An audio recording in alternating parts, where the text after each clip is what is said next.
Halo teman-teman semuanya, balik lagi di Ikom Podcast.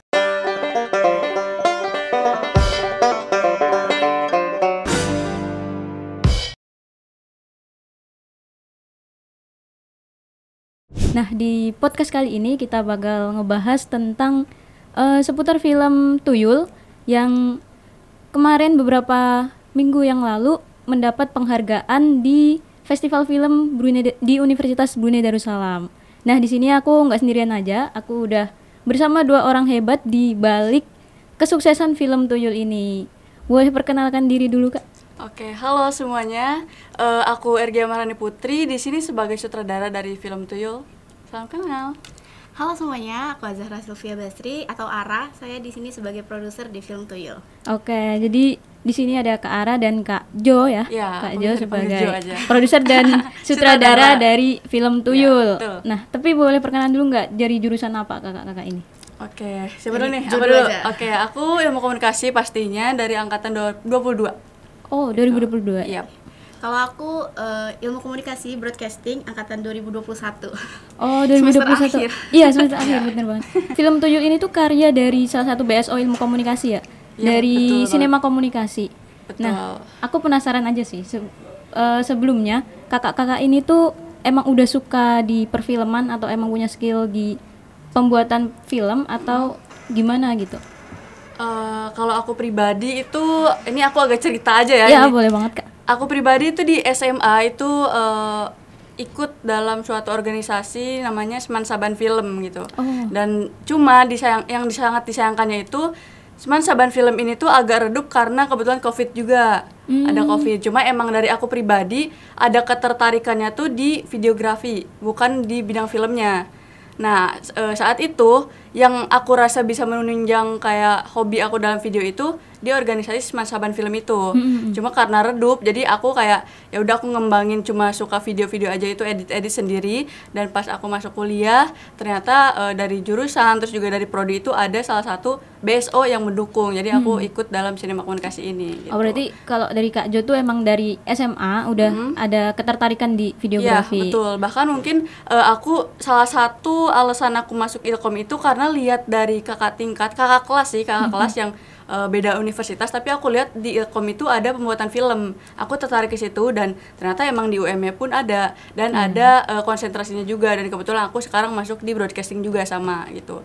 Jadi emang skill-skill itu tuh aku tuh belum ada sama sekali. Jadi aku emang belajar dari nol di Ciko ini gitu. Jadi sekarang ya aku dapat ilmu-ilmunya tuh dari salah satunya tuh dari Ciko, terus dari mata kuliah juga yang emang relevan kayak gitu. Oh, berarti untuk skill sebenarnya belum ada, cuma udah ada ketertarikan ya, dari betul. SMA. Belum ada sama sekali. Iya, kalau Kak Ara gimana nih? Kalau aku sih awalnya coba-coba ya. Oh, coba-coba. Karena kalau di SMA aku tuh malah ikutnya teater, kan lebih di depan layar. Iya, kan? di depan layar itu. Terus penasaran nih pas masuk Ilkom UM-nya, ternyata ada komunitas perfilman. Terus juga emang output dari mata kuliah di Ilkom UM-nya juga ada perfilman kan. Jadi kayak yaudah penasaran coba gimana sih kalau misalnya di belakang layar tuh produksinya gimana. Akhirnya ya udah keterusan sampai sekarang udah demis. Oh ya, jadi awalnya dari penasaran gitu ya. Ketagihan. Lama-lama jadi ketagihan. Ya, berarti awalnya juga nggak ada skill, juga nggak Ara malah nggak ada ketertarikan gitu, cuma kayak nyoba aja gitu. Berarti masuk Ciko itu nggak harus punya skill dulu. Betul banget. Justru di Ciko itu gimana kita belajar gitu ya, yang Kak. penting kita ada belajar niat bersama. sama kemauan itu pasti nanti kita bisa juga. Iya, betul banget, niat, kemauan, semangat betul. untuk belajar. Ya. Selanjutnya nih Kak, aku mau tanya, kemarin kan ada film Tuyul. Boleh nggak diceritain dulu kayak film Tuyul ini menceritakan tentang apa dan terinspirasi dari apa sih? Apa mungkin dari pengalaman atau apa gitu? Oke, film Tuyul ini bercerita tentang sesosok tuyul yang ingin menghasut anak kecil gitu. Cuma emang hambatannya di sini itu anak kecil ini tuh memang lugu tapi agamis. Jadi religius, terus juga mungkin taat ke ibunya, taat kepada Tuhan gitu kan. Jadi itulah yang menghambat si tuyul ini buat menghasut anak kecil ini, dan sampai suatu ketika tuyul ini berhasil menemukan celah untuk menghasut anak kecil ini gitu. Wah, itu menarik banget sih ceritanya, maksudnya kayak nggak ada kepikiran orang lain kayak bikin cerita kayak gitu. Tapi itu terinspirasi dari mana sih, Kak? Oke, jadi untuk ide cerita sendiri itu tercetus dari scriptwriter itu sendiri awalnya. Jadi ada Mas Fasuk itu sebagai scriptwriter.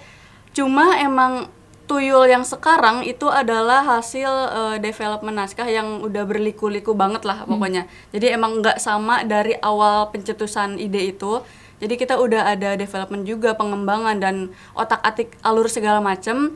Cuma emang dari awalnya itu idenya dari scriptwriter, terus kita kembangin aku sama scriptwriter itu juga sama beberapa konsultan skrip gitu. Oh, gitu. Menarik sih.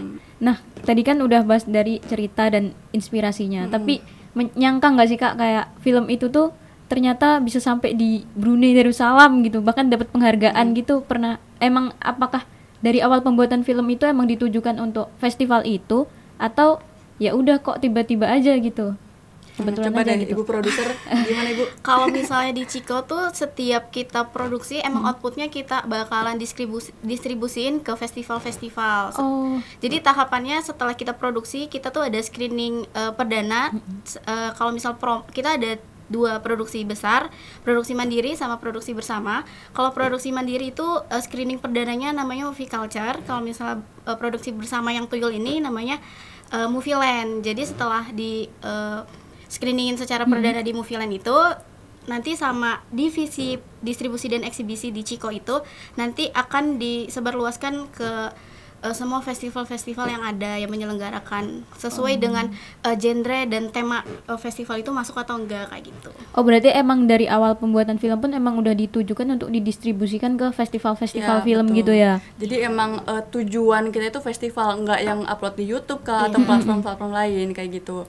Cuma mungkin kalau tadi pertanyaannya nyangka apa enggak ya? Pastinya enggak nyangka banget, apalagi sebenarnya ini alhamdulillahnya kali ketiganya aku ngedirect, tapi alhamdulillah ini jadi yang paling gong banget lah gitu istilahnya, dan langsung sampai ke luar negeri juga. Dan aku kaget banget karena kalau aku boleh cerita ya, Boleh ini banget ya. gini, jadi awalnya aku dikasih tahu itu aku masih tidur, tiba-tiba ditelepon sama Rehan, itu ketua Sinema Komunikasi sekarang. Itu ditelepon aku pagi-pagi, udah di spam call, terus ternyata dikabarin kalau akhirnya Tuyul itu udah menang di Universitas Brunei ini gitu. Karena emang sebelumnya kalau dari distribusi yang divisi itu udah dikabarin kalau kita tuh masuk kurasi, cuma emang belum menang kan. Nah, pas hari itu aku ditelepon, ternyata katanya selamat Tuyul menang nih di Brunei katanya gitu. Dan itu jam 8 pagi aku baru bangun disuruh bikin video ucapan terima kasih gitu. 2 bahasa, Inggris sama Indo. Wah. Itu kayak ayo cepet dibikin. Aku kan kayak aduh ini baru bangun dong, Nyawa aja belum kumpul gitu ya. Masa aku tag video nih baru bangun, kan nggak mungkin banget. Aku kayak ngumpulin nyawa dulu, dan akhirnya jam 12-an siang udah aku kirim ke mereka, dan ya alhamdulillah sih Langsung menang gitu. hari itu jadi hari yang baik banget dari pagi sampai sore sampai malam gitu ya. Aku sampai mikir kalau aku nggak bangun itu tetap menang nggak ya? Bener juga. Tetap sih, tetap. Cuma paling telat aja ngasih taunya. Taunya telat. Gitu. Selanjutnya nih Kak, selama proses pembuatan film dari mungkin tahap pre-productionnya, productionnya atau pasca productionnya itu ada nggak sih momen yang nggak terlupakan dari menurut Kak Ara dan juga Kak Jo gitu? Mungkin aku nanti jelasinnya mengenai manajerial pre sampai postnya ya nanti. Kalau Jo mungkin pada saat produksinya ya. Iya, boleh banget. Kalau misalnya dari pre sampai post tuh, kalau dari pre-nya karena waktu kali ya, karena kan jam kuliah kita tuh beda-beda. Jadi untuk kita kumpulin semua kru untuk develop naskah bareng-bareng setelah triangle develop tuh agak susah gitu loh. Terus kebetulan kemarin juga ada beberapa kru yang sudah semester 6 dan banyak produksi. Jadi juga bentrok-bentrok, terus juga ditambah lagi kemarin kan cuacanya juga gak nentu kan, ada hujan, kadang terang kayak gitu. Jadi ya tantangannya sih di waktu aja sih, di waktu sama di cuaca aja sih. Selebihnya tuh aman, talent juga aman ya untungnya. Sorry Kak, motong dulu. Itu proses dari pre-productionnya sama post-productionnya tuh berapa lama sih? Hampir 3 bulan gak sih kalau misalnya sama develop naskah yang triangle aja. Oh iya, lumayan lama ya. Develop nafas itu ya pokoknya dari kita pembentukan kru itu sekitar bulan Maret lah. Jadi kayak udah langsung juga ada triangle atau kayak sutradara, penulis sama produser itu udah langsung kayak cari ide cerita, terus garap. Jadi emang dan diproduksinya tuh di bulan Juli. Jadi Maret sampai Juli gitu. Jadi itu ada tantangan tersendirinya itu ya Kak, dari banyaknya kru juga kan yang beda-beda angkatannya, yang juga punya kesibukan lain. Itu juga berarti Kak Ara sebagai produsernya juga harus pandai-pandai untuk mengatur mereka agar gimana sih mereka tetap jalan di perkuliahan tapi proyek ini juga tetap berjalan gitu. Betul banget. Kalau dari Kak Jo ada tambahan? Oke, aku agak sedikit cerita dari sebelum juga. Jadi aku itu awalnya karena emang Triangle ini produser dan scriptwriter itu kakak tingkatku gitu kan. Oh my gitu. God. Jadi aku merasa oh my god bersama para sepuh gitu kan. Agak canggung gitu Semua juga ya. Aku mikirnya aduh insecure nih gitu. Aku harus ngedirect dan emang kru juga kan ada angkatan atasnya itu kan. Jadi sebenarnya awal yang bikin aku agak terpressure itu karena masih ada angkatan seniorku gitu loh. Bener kayak gitu. Tapi untungnya ternyata emang Mas Pasuk sama Kara ini sangat merangkul banget dan aku enjoy banget sebenarnya. Meskipun kita sangat berlika-liku development naskahnya, tapi entah itu dari Kak Ara sendiri yang selalu mendampingi kita, terus dari scriptwriternya juga itu yang emang kita bisa enjoy lah gitu, meskipun mumet gitu kan, tapi tetap bisa enjoy. Terus kalau misalnya di hari H produksi itu yang jadi menyenangkannya itu karena mayoritas talent kita itu anak kecil. Gitu.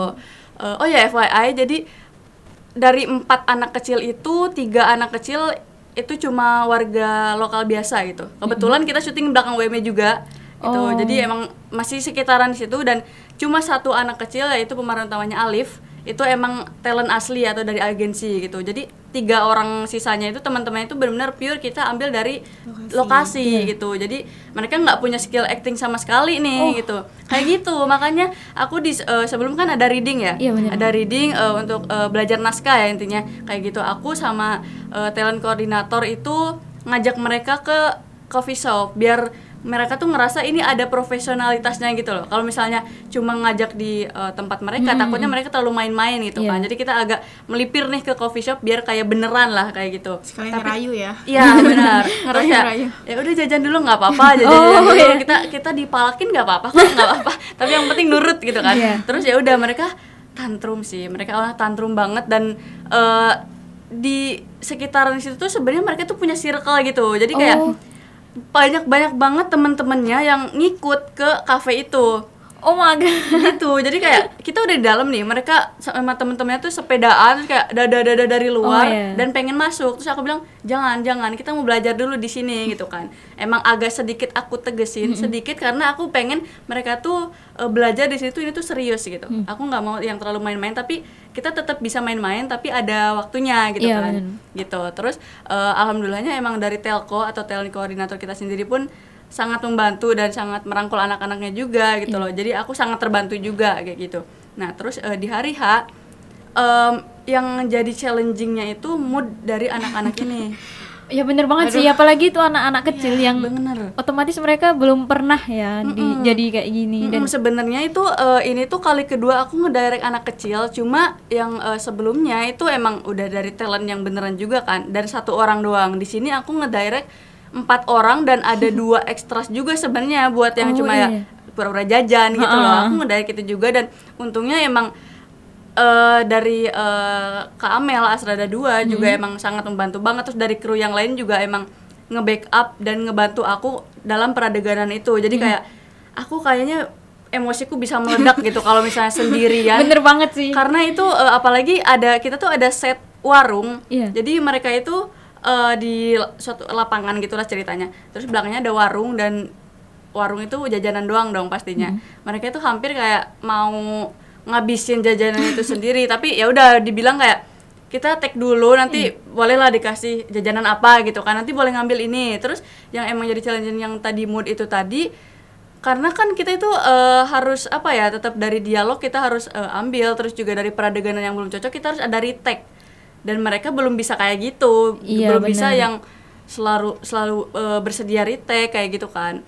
Terus juga mungkin kalau dari aku pribadi agak sebenarnya aku awal itu kayak mikirnya aku agak nggak enak sama talent yang utamanya ini yang dari agensi, takutnya dia nggak bisa beradaptasi sama teman-temannya yang susah nggak bisa kayak dia gitu kan. Maksudnya teman-temannya ini kan notabene-nya nggak bisa acting gitu kan. Aku takutnya kayak gitu, tapi untungnya tuh dari mereka emang udah chemistry-nya pun udah dapat juga, dan bahkan alhamdulillahnya setelah film itu tayang itu dibilang mereka kayak nggak acting gitu, jadi kayak natural aja kayak gitu sih. Keren banget Gitu. sih, maksudnya kayak dari talent-talent yang lain itu kan cuma satu yang dari agensi. Betul. Nah, lainnya berarti kayak mereka nggak pernah terjun. Iya. Berarti kakak-kakak juga harus ngajarin Banget. actingnya biar natural gimana. Wah, itu juga suatu keberhasilan gitu loh. Iya, Bisa mendidik alhamdulillah ya. anak-anak sekecil itu buat berakting dan hasilnya natural gitu. Alhamdulillahnya kayak gitu sih, dan sama kru-kru yang support juga, dan aku tuh sempat kayak aku mundur dulu nih buat narik nafas, terus ada kadang scriptwriterku Mas Fasuk, terus juga Kak Amel yang Astrada 2 itu turun tangan langsung kan, langsung kayak gantian dulu nih biar kayak aku narik nafas dulu, biar aku takutnya kan kelepasan gitu kan sama anak-anak kayak gitu sih. Karena emang kalau ngedirect anak kecil itu butuh tenaga yang ekstra banget. Seru, fun, cuma challenging banget gitu. Iya. Tapi gitu sih. itu kan dari segi tantangan ya tadi. Kalau misal ada nggak sih selama proses itu produksi, preproduksi atau postnya itu, ada nggak momen atau kejadian yang mungkin lucu atau gimana yang memorable banget di ke Ara ataupun ke Ajo gitu? Kalau dari aku sih di bagian tag yang kita akhir-akhir itu sih, di bagian yang si tuyulnya itu harus ke gosong, jadi di situ kita ada luput, harusnya si tuyulnya tuh tagnya jangan gosong dulu, tapi udah digosongin dulu, udah di make upin gosong tuh. Iya, kayak gitu. Jadi kita tiba-tiba kerepotan kan, harus Hapus lagi iya, gitu. harus hapus lagi. Terus pokoknya di situ tuh bener-bener hectic karena udah malam dan kita emang waktunya udah tinggal sedikit lagi tuh, karena kita kan ada sewa alat toh. Jadi kita harus ngejar waktu sewa alat itu. Terus juga di bagian yang gosong tuh kita mikir gimana caranya biar dapat asap. Akhirnya untung kru-kru kita, aduh ini boleh disebutin nggak ya kalau di sini? Kru-kru kita kan ada yang bisa mengeluarkan asap itulah kayak gitu. Itulah intinya. Jadi mereka nih yang cowok-cowok bekerja keras supaya bisa menghasilkan asap yang banyak dari mulutnya gitu lah. Baru kali itu asapnya bermanfaat gitu. Nah, itu kreatif sih. Dan itu kayak dari berbagai sisi gitu loh, biar ada asap masuk ke tengah-tengah tuyulnya kayak gitu. Dan itu bener-bener pas di hari di pas itunya aja. Jadi kita sebelum-sebelumnya tuh nggak kepikiran itu. Oh, berarti kondisional di situ aja gitu. Itu kayak improvisasi di bener. lapangan ya. Bener. Wah, itu menarik banget sih, kayak apa ya, kreativitasnya harus diuji banget di situ gitu. Ya sampai batuk-batuk tuh mereka. Kasian banget lagi. Itu terus kalau dari aku ada sih satu lagi itu tiba-tiba aku jadi guru ngaji. Oh iya, menuntun karena emang dari cerita kita itu ada mengangkat tentang ayat kursi. Ayat kursi, dan si Alif ini emang kurang hafal gitu. Tapi kita harus tag dia lagi baca ayat kursi gitu kan. Terus aku di situ nuntun dulu lah, belajar dulu nih Alif, kita baca satu kalimat dulu gitu loh. Terus emang agak susah sih, kan emang ayat kursi itu lumayan panjang ya. Buat anak-anak pun kayaknya ngafalinnya juga butuh waktu, dan butuh waktu, bener. Jadi kita ngakalin gimana caranya biar ini bisa gitu, terus nggak ngulang-ngulang. Terus ya opsinya itu aku tuntun, jadi kayak aku baca dulu, aku baca ayat kursinya dulu, terus Alif, jadi kayak sekalimat tapi itu tuh di editing cut-cutnya disatuin gitu. Dan jadi kayak kakak ngucapin, Alif ngulangin itu gitu. Kayak gitu. Kayak didikte gitu ya. Didikte ya, benar-benar didikte. Jadi emang pas itu kan udah malam juga ya, terus kayak pas tag juga, pas sebelum itu kan tag suaranya. Nah, ada tag scene-nya itu aku yang emang pure baca ayat kursi dari awal sampai akhir. Jadi aku kayak ngerukiah sekruin semua, kayak itu sepi semua, udah malam-malam, terus aku baca ayat kursi full, kayak Masya Allah, tabarakallah banget ini syutingan gitu. Jadi syutingannya ada dapat berkah. Iya, ada berkah. Gara-gara itu deh kayaknya kita bisa menang. Oh iya, bisa jadi. Nah, ayat kursi. Nanti Ciko kalau misalnya mau syuting harus baca ayat kursi ya. Iya, biar menang festival film Ciko. lagi. Iya, Gitu, keren bener-bener. banget sih. Maksudnya kayak ternyata di balik film Tuyul nih prosesnya luar biasa banget, dari ngedirect anak kecil itu sampai juga ngajarin baca ayat kursi gitu, sampai juga asap tadi itu kreatif banget sih. Terus Kak, aku mau tanya juga nih, kan film Tuyul ini, enggak, aku mau tanya gini, Ciko itu sebenarnya cuma memproduksi Tuyul itu aja saat itu yang dalam masa 3 bulan itu, apakah dibagi kelompok-kelompok jadi banyak banget film-filmnya gitu? Jadi aku bantu jelasin detailnya Ciko aja Ya, ya. boleh. Jadi Ciko ini kan sebuah BSO di bawah naungan Komakom, seperti Ikom Radio. Iya, betul. Nah, jadi Ciko ini yang khusus di bagian audio dan visual, yaitu outputnya memproduksi film. Jadi di Ciko ini sebenarnya kita ada 3 produksi film. Promin di saat kita ada anggota baru, rekrutmen anggota baru. Setelah itu 2 produksi besar, Proman sama Prober. Proman ini produksi mandiri. Yang output screeningnya itu ada di Movie Culture. Terus itu nanti kelompoknya tuh biasanya menyesuaikan. Nah di Proman ini udah besar gitu loh. Kalau di Promin kan kita produksi kecil pakai gadget, terus kru-krunya juga lingkupnya masih kecil. Nah di Promin ini sudah makin bertahap berkembang kayak gitu. Udah ada Asrada, udah ada Asrada kan? Udah. Jadi Proman ini tuh syutingan proper untuk angkatan baru gitu. Misalnya aku baru masuk nih sebagai angkatan 22. Setelah aku cuma syuting pakai HP di Proman ini aku udah bisa syuting proper dan itu khusus angkatan 22 atau angkatan baru gitu kayak gitu. Ya, terus kalau misalnya kelompok tadi menyesuaikan kan sesuai sama jumlah anggota baru itu yang masuk di Proman. Kalau di Prober kemarin itu kita ada 3 kelompok. Ada 3 kelompok, berarti outputnya tiga film. Nah itu genrenya juga beda-beda, jadi menyesuaikan. Cuman biasanya dari divisi produksi itu juga ada tornya. Jadi kita juga menyesuaikan tor dari produksi, misal kayak ada temanya apa kayak gitu, terus tidak boleh mengandung unsur sara kayak gitu-gitu. Terus di situ lebih proper lagi karena kalau di Proman kita tuh punya pendamping. Nah pendampingnya tuh kakak tingkatnya. Misalnya kemarin misalnya Jo angkatan 22 produksi Proman, nanti pendampingnya aku yang di angkatan 21 seperti itu. Misalnya Jo di bagian penyutradaraan nih, sutradara. Nah aku nanti bisa jadi pendamping di penyutradaraan sesuai sama aku bisanya apa kayak gitu. Tapi kalau di Prober kita tuh udah bener-bener dilepas karena ini gabungan dari 3 angkatan kayak gitu. Jadi paling kita kalau mau konsul-konsul tuh ke edik atau alumni ya. Kayak gitu. Berarti jadi lebih besar, lebih dilepas gitu. Berarti kemarin bebarengan sama Tuyul tuh outputnya nggak cuma Tuyul aja, jadi ada banyak film lain jadi gitu. Jadi yang dari 3 angkatan itu nggak yang kita pisah 22, 23, 24 atau kayak gitu, tapi lebih ke kita satuin dulu semua dan kita bagi 3 kelompok saat itu. Jadi emang dari Prober ini kemarin ada 3 Prober itu, jadi ada 3 output film. Yang lainnya itu ada film Dadah, itu sutradaranya Mas Ibnu, terus juga ada film Das Wedus, sutradaranya Ongki kayak gitu. Jadi ada 3 film selain Tuyul ini. Tapi Kak, misal nih Kak, ada yang tanya, Tuyul ini bisa ditonton di mana? Atau selain Tuyul deh, maksudnya film-film yang lain, karya Ciko lain gitu, bisa ditonton di mana? Apakah di YouTube-nya Ciko ada atau di YouTube Ilkom atau di mana gitu? Kalau film Tuyul tuh kita kalau misalnya yang baru-baru produksi misal 5 tahun terakhir kayak gitu-gitu, itu kita outputnya hanya ke festival. Jadi paling kalau kita mau menonton paling hanya di screening tertentu. Misalnya kayak kita partnership kemarin kayak Tuyul ada di JNM, terus di iFilip di bioskop kota betul. Kayak gitu-gitu. Terus tapi kalau film-film yang tahun-tahun sebelumnya 10 tahun terakhir kayak gitu, itu bisa ditonton di YouTube-nya Sinema Komunikasi itu ada seperti itu. Berarti terus ini juga sebenarnya tergantung festivalnya. Ada juga beberapa festival yang salah satu syarat untuk misalnya dapat likes gitu kan, berarti kita harus upload di suatu platform, entah itu YouTube atau ada bioskop online kayak gitu-gitu.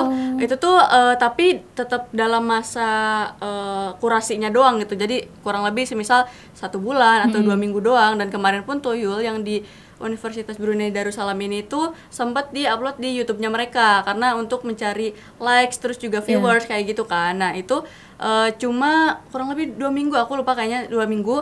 Setelah itu di take down lagi. Jadi cuma dalam masa kurasi itu. Jadi emang eksklusivitasnya ada. Jadi kalau misalnya mau nonton Tuyul, tungguin di event-event screening gitu sih sebenarnya. Iya, kayak gitu. Berarti bisa pantau di Instagramnya Ciko. Biasanya tahu informasiin di bakal ada film apa aja yang bakal tayang dan di mana di event apa gitu. Betul. Itu 2 minggu mau cepet banget ya. Bekerja secara penuh ya kita. Berarti untuk itu ngebom. Menangnya itu berdasarkan like. Kalau dari informasi yang aku dapat itu nggak semua likes, tapi di festival kan ada kategori juga ya, entah itu kategori terfavorit atau misalnya emang best short movie. Kalau kita kan alhamdulillahnya sebagai best short movie di komedi gitu, komedi kategori. Nah jadi emang secara menyeluruh, bukan cuma dari likes tapi dari ide cerita. Terus mungkin aku kurang tahu ya dari mereka itu aspek penilaiannya apa aja, tapi kalau dari kita ini secara general. Nah, dan sebenarnya Tuyul ini tuh di YouTube itu aku agak telat untuk menginformasikan ke teman-teman harus like segala macam karena udah ada beberapa film yang lebih banyak duluan gitu likes-nya. Jadi emang Tuyul ini masih sedikit nih gitu dibanding film-film lain yang udah duluan dipromosikan segala macam gitu. Cuma mungkin emang karena bukan dari likes doang gitu, jadi juri juga ada kurasinya tersendiri. Jadi itu hasilnya gitu. Jadi nggak pure likes doang. Iya, jadi ada dari ide ceritanya juga dinilai betul. Jalan. Terus dari juga visualnya juga mungkin dinilai juga ya. Kayaknya itu pasti sih. Iya. Terus Kak, setelah Tuyul ini berarti bakal tetap ada proyek-proyek selanjutnya gitu ya di Ciko?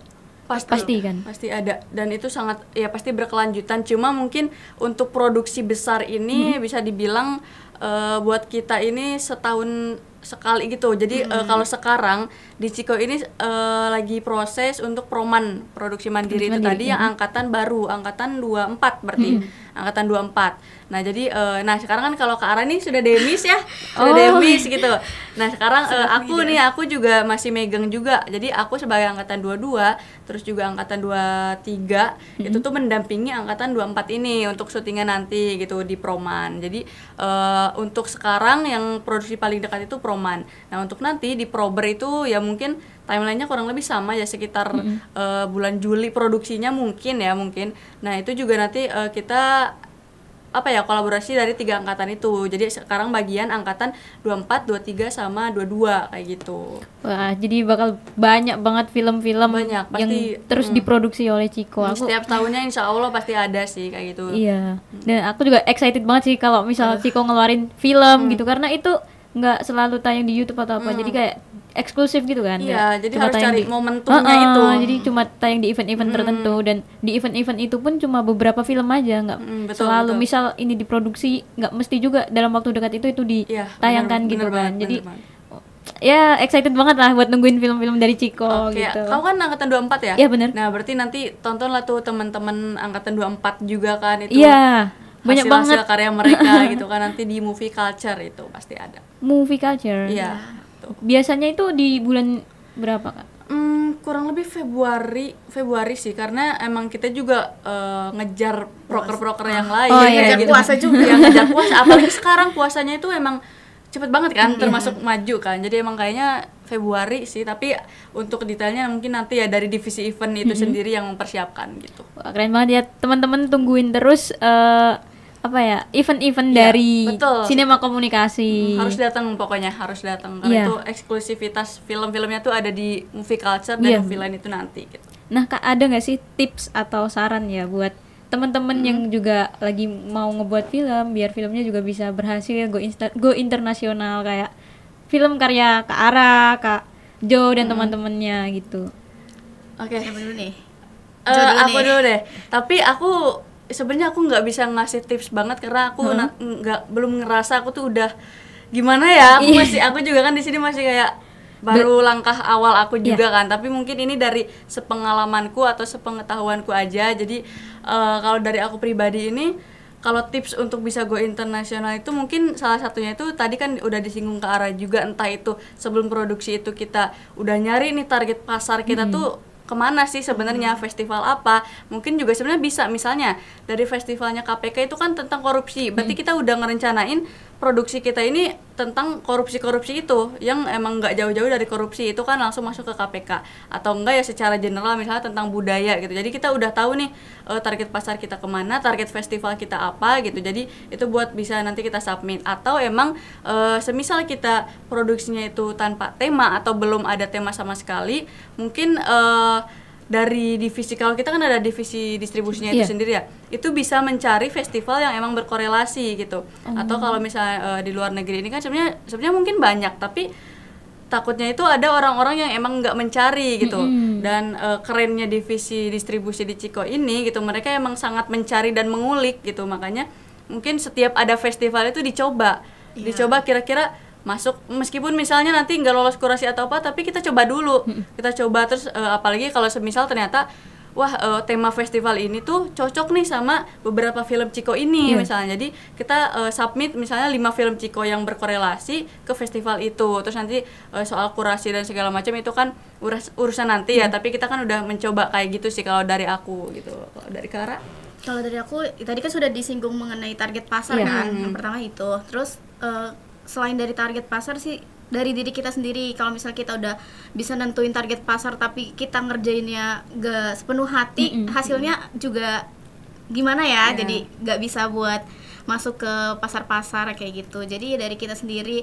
Bahkan kemarin sebenarnya kita tuh juga, aku sendiri pun nggak kepikiran bakalan bisa lolos ke festival. Karena sebelumnya pada saat preview kita agak pesimis ya Jo, karena ada beberapa tanggapan-tanggapan yang gimana jadi gitu. memang lika-liku film tuyul ini tuh nggak berhenti di pembuatan naskah atau di syutingan, tapi setelah itu pun ada beberapa hal yang memang itu tuh masih jadi lika-liku juga gitu. Tapi alhamdulillahnya kita semua sebagai kru pro bertiga ini bisa melewati itu. Terus ini tuh sebagai kayak terbayar banget lah pokoknya. Apalagi kita ini langsung di luar negeri gitu kan, di Brunei Darussalam. Jadi aku ngerasa ini emang teman-teman kru pro bertiga dan semua pihak yang terlibat ini berhak dapetin ini gitu, berhak buat apresiasi mereka juga kan kayak gitu. Aku juga ngeliat kayak dari cerita prosesnya dari pembuatan sampai aku ngeliat juga hasilnya itu beneran pantas sih ngedapetin ini gitu. Dan betul. Ternyata juga pas masa preview itu ada kritikan-kritikan gitu ya. Cuma emang sebenarnya poin positifnya itu dari Ciko ini ngadain preview internal, itu namanya preview internal itu emang sebelum kita kasih buat ke target pasar yang di luar nih eksternal, kita diskusi dulu nih kira-kira apa sih yang kurang dari film kita, dan itu bisa kita improve atau kita evaluasi dan perbaikin lagi saat itu. Jadi kita tuh ngasih ke masyarakat luas itu udah yang terbaik yang kita kasih gitu, kayak gitu sih. Berarti itu kayak proses sebelum disebarkan, jadi kayak di preview dulu biar nanti yang tersebar pun lebih baik gitu. Jadi kalau misalnya dari perfilman itu kayak dibilang ini tuh kayak lembaga sensor gitu loh. Oh iya benar-benar lembaga sensor. Lembaga sensor. Jadi kayak dari Ciko ini disaring lagi nih kira-kira layak nggak sih gitu untuk misalnya dipromosikan atau didistribusikan ke masyarakat luas gitu. Terus mungkin aku mau nambahin sedikit tips dari aku juga tadi kan dari Kak Ara ya. Kalau misalnya ini sebelum pendistribusian tapi lebih ke diproduksinya juga, karena aku juga baru belajar, aku dapat ilmu ini tuh pas dari setelah produksi film tuyul ini gitu. Jadi sebelum kita produksi film itu ya bener banget target audiens itu udah harus kita tentuin, karena dari segi cerita ataupun dari dialog, tutur kata ataupun setting apapun itu tuh akan menentukan film kita juga. Kalau misalnya ini kan cerita film tuyul ini aku pengennya ini ramah anak gitu, karena emang mayoritas pun talent di sini anak-anak dan ceritanya pun emang sangat relate dengan kehidupan sehari-hari gitu, dan bisa sebagai pembelajaran buat anak-anak juga gitu yang mudah dipahami gitu kan. Nah dari situ tuh muncullah nanti kayak gimana caranya kita ngedevelop naskah atau ngedirect suatu film ini tuh bisa ramah anak gitu. Jadi tanpa adanya kata kasar ataupun apapun itu yang sekiranya ini tidak pantas buat anak-anak kayak gitu sih. Jadi bisa dikonsumsi oleh semua kalangan gitu ya. Jadi memang sebelum produksi harus udah dikemas dengan baik itu sih kayak gitu. Jadi itu tadi ya banyak banget proses-prosesnya sebelum tuyul pun akhirnya mendapat penghargaan itu. Alhamdulillah ya. Setelah berapa menit operator ini?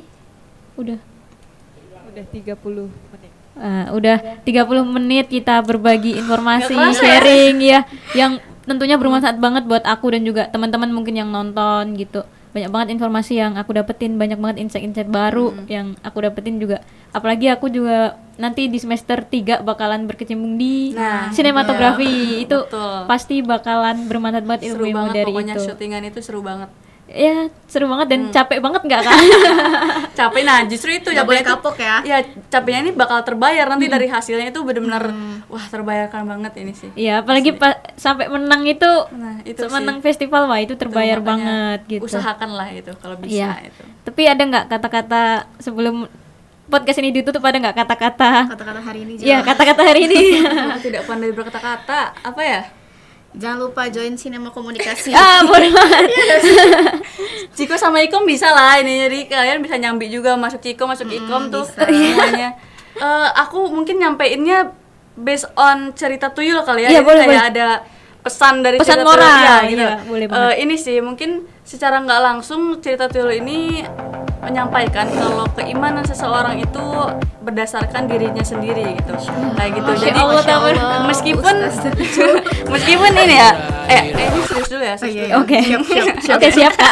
Gini, meskipun mungkin dari lingkungan luar kita tuh banyak banget kan pasti hasutan-hasutan Iya. atau kayak untuk menarik kita goyah atas keimanan kita, tapi balik lagi yang ngatur keimanan kita itu diri kita sendiri. Terus juga mungkin sebenarnya kalau misalnya teman-teman udah nonton film Tuyul ini tuh banyak banget pesan-pesan yang emang sedikit tapi itu bermakna banget.